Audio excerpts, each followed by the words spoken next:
the storm.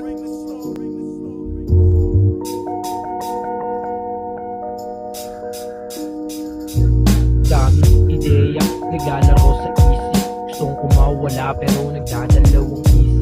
Dami kasi nilang nakasilip, kagagalaw, lagi nakatitig. Kaya minsan gusto ko na lang mapasisip, mapunta sa lugar na matahimik, walang makitid. Subukan mong palawarin yung isip, baka sakaling makuha mo ang ibig kong sabihin. Mga bugtong na nagbibigay nito, pagkasawi at bigo, paulit-ulit lang ito. Pansin mo ba na di lang sa pag-ibig nangyayari to? Dahil sa lahat ng iyong ginagawa ko, pwede na mangyari to.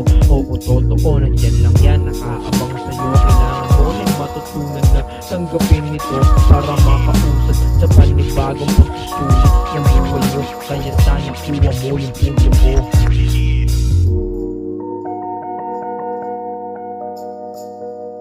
The floor, bring the storm.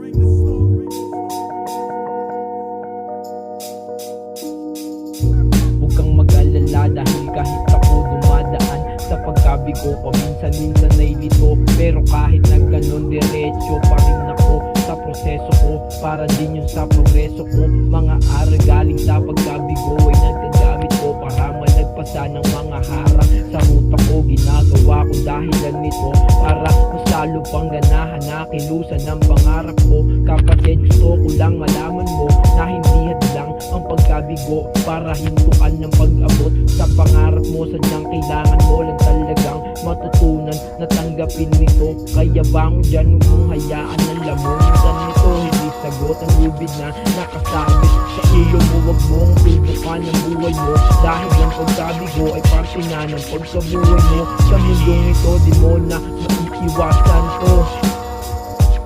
Di mo na maiiwasan to. Di mo na maiiwasan to.